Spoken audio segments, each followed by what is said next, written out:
Main cloth పైన వేసి cut చేసేసుకుంటున్నానండి. హ్యాండ్స్కి అయితే చాలా జాయింట్ పడుతుంది, ఎందుకంటే అసలు ఎక్కడ క్లాత్ లేదు. ఇప్పుడు చూడండి, ఫ్రంట్కి కూడా లేదు, ఏదో అడ్జస్ట్ చేసేస్తున్నాను. ఇక్కడ క్లాత్ లేదు కాబట్టి ఫ్రంట్ ఓపెన్ వేయాల్సి వస్తుంది. ఈ చిన్న చిన్న పీసెసే హ్యాండ్స్కి జాయింట్స్ వేసుకోవాలి.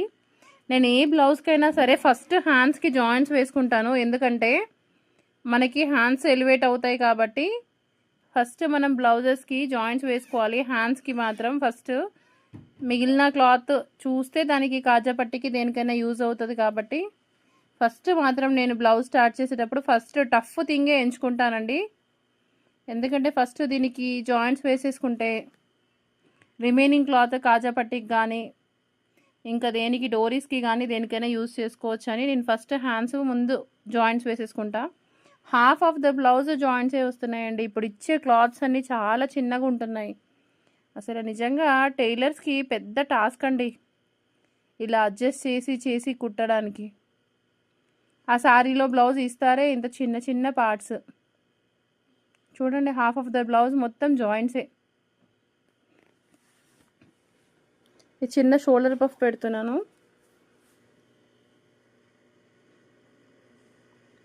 ఇప్పుడు మెయిన్ థింగ్ అండి, ఫ్రంట్ పార్ట్. ఈ కట్స్ పెట్టుకున్నవి ఆపోజిట్ డైరెక్షన్లో వచ్చేలాగా చూసుకొని జాయిన్ చేసుకోవాలి.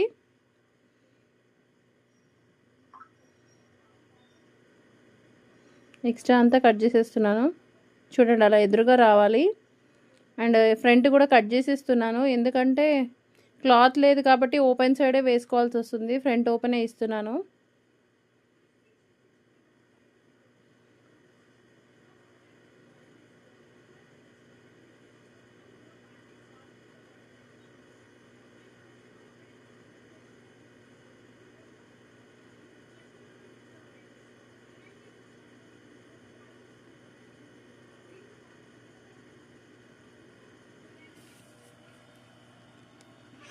ఈ ప్రిన్స్ కట్ ఎప్పుడైనా కింద వైపు నుంచి జాయిన్ చేసుకోవాలండి, అప్పుడే నీట్గా ఎక్కడ కూడా క్లాత్ ఎక్స్ట్రా మిగలకుండా వస్తుంది.